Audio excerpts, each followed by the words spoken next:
Assalamualaikum warahmatullahi wabarakatuh. Perkenalkan, nama saya Farhatun Nazila dengan NIM 20211393. Saya adalah mahasiswi semester 4 Institut Ilmu Al-Quran Jakarta. Pada kesempatan kali ini, saya akan menjelaskan secara ringkas mengenai kitab Sunan Ad-Darimi. Baiklah, saya akan menjelaskan terlebih dahulu mengenai biografi penulis kitab Sunan Ad-Darimi, yakni Imam Ad-Darimi. Nama lengkap beliau adalah Abu Muhammad Abdullah bin Abdurrahman bin Fadl bin Bahram bin Abdul Somad At-Tamimi As-Samarkandi Ad-Darimi. As-Samarkandi dinisbatkan kepada beliau karena beliau dilahirkan di kota Samarkand, yakni pada tahun 181 Hijriah atau 797 Masehi. Lalu Ad-Darimi dinisbatkan kepada Darom bin Malik ibnu Handala bin Zaid Manat bin Tamim. Kota Samarkand adalah kota yang tidak pernah sepi dari perkembangan ilmu pengetahuan dan munculnya para ulama. Walaupun demikian, tetapi Imam Ad-Darimi tidak merasa cukup dengan apa yang ada di kota Samarkand. Kemudian ia mengadakan rihlah ilmiah berkeliling dari satu negeri ke negeri yang lain, sebagaimana juga dilakukan oleh para ulama hadis pada masa itu. Ia mengunjungi Khurasan dan belajar hadis dari para ulama yang ada di sana. Kemudian berkunjung ke Irak untuk belajar kepada para ahli hadis yang ada di Baghdad, Kufah, Wasit, dan Basrah. Ia juga mengunjungi Sam dan belajar kepada para ulama hadis yang berdomisili di Damaskus, Hims, dan Suwar.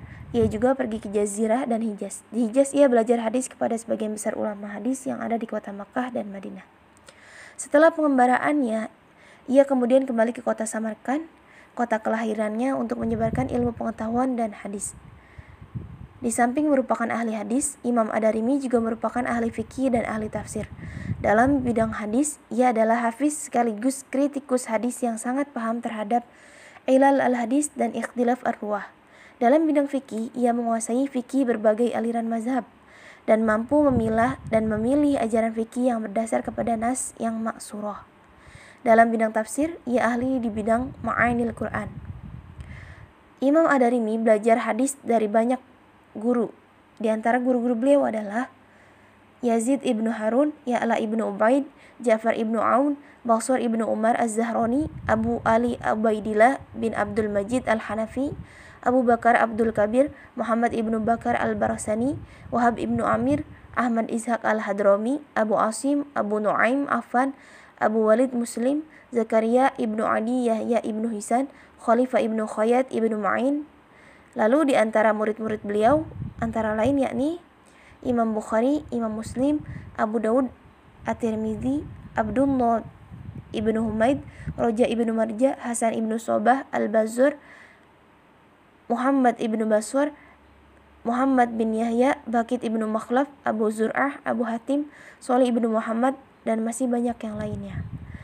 Terlihat jelas dari murid-murid beliau adalah imam yang sangat alim, sehingga menghasilkan murid-murid yang karya-karyanya juga terkenal hingga saat ini, seperti Sahih Bukhari, Sahih Muslim, dan lain sebagainya.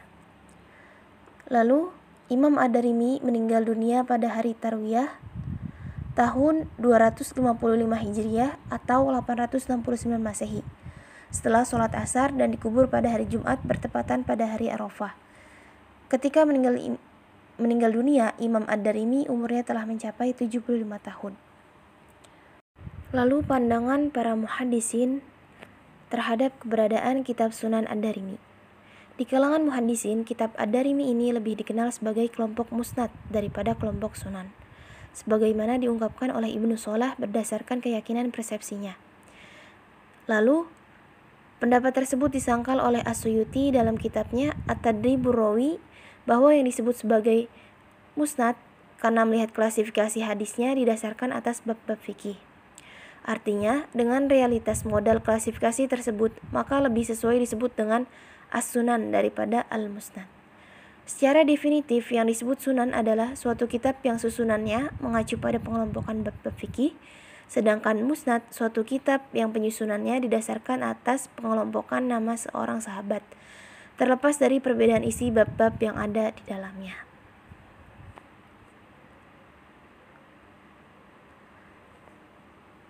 Lalu Kitab Sunan Ad-Darimi menempati posisi yang tinggi di kalangan ulama hadis.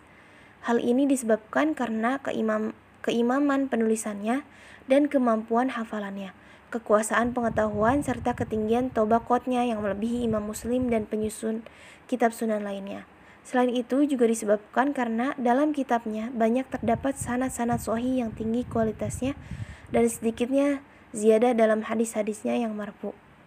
Lalu Syekh Abdul Haq Ad-Dahlawi berkata bahwa kitab Ad-Darimi lebih pantas dan cocok untuk dimasukkan dalam kategori Kutubus Sittah, menggantikan posisi Sunan Ibnu Majah dengan alasan karena rijalul hadisnya lebih kuat, keberadaan hadis sadzahnya dan mungkarnya hanya sedikit, sanadnya termasuk sanad yang aliyah, rijalul hadisnya 3 orang lebih banyak dalam kitab Sunan Ad-Darimi daripada dalam Sahih Bukhari. Sunan Ad-Darimi terdiri dari 2 jilid, 23 kitab, dan di dalamnya terdapat 3.503 hadis, diawali dengan muqaddimah yang isinya tentang sejarah Nabi Muhammad SAW, ittiba' sunnah, ilmu, dan hal-hal lain yang berhubungan dengannya. Lalu pembahasan selanjutnya yakni adalah kitab-kitab yang disusun dengan bab-bab fikih, yakni diawali dengan kitabut Thaharah, kitabus shalah, kitabus zakat, kitabus shaum, dan seterusnya hingga kitab Fadhail Quran.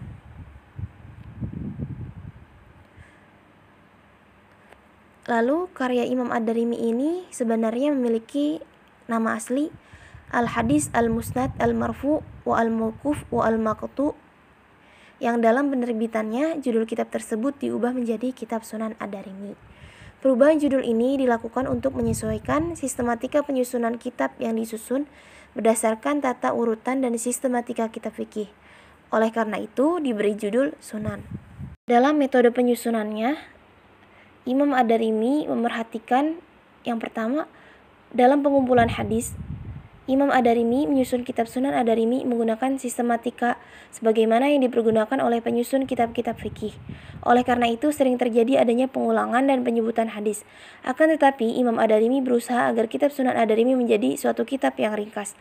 Oleh karena itu apabila terjadi pengulangan hadis pada bab yang sama, Imam Ad-Darimi akan mengemukakan hadis lain yang menjadi mutabi'nya atau mengemukakan hadis lain yang memiliki ziyadah pada matannya. Dan apabila pengulangan hadis terjadi pada bab yang berbeda, maka Imam Ad-Darimi mengemukakan hadis sama persis baik sanad maupun matannya. Lalu dalam pemenggalan hadis, Imam Ad-Darimi tidak melakukan pemenggalan terhadap hadis yang mengemukakan sebagian lafalnya pada bab tertentu dan mengemukakan lafalnya pada bab yang lain. Hal ini terjadi karena Imam Ad-Darimi menyedikitkan pengulangan hadis di dalam kitabnya. Pemenggalan hadis biasanya mengikuti sistematika bab-bab fikih. Dalam suatu hadis terkadang lebih dari satu hukum tentang amalan sunnah yang berada dalam bab yang berbeda. Sehingga pemenggalan hadis dan pengulangan hadis menjadi suatu hal yang tidak dapat dielakkan lagi dalam penyusunan hadis. Lalu dalam penyusunan kitab, Imam Ad-Darimi tampaknya tidak berkehendak untuk memperbanyak jalur sanad, tetapi lebih berkeinginan untuk menyusun kitab yang ringkas. Dalam satu bab, Imam Ad-Darimi hanya mengemukakan 1 hadis atau 2 hadis ataupun 3 hadis. Sangat jarang sekali dijumpai dalam satu bab yang di dalamnya terdapat lebih dari 3 buah hadis. Lalu saya akan menunjukkan cover dari kitab Sunan Ad-Darimi. Baiklah, hanya itu yang dapat saya sampaikan. Kurang dan lebihnya saya mohon maaf. Asa an akuna hazal qiraah nafi'atan lana. Amin amin ya rabbal alamin. Wabillahi taufiq wal hidayah. Wassalamualaikum warahmatullahi wabarakatuh.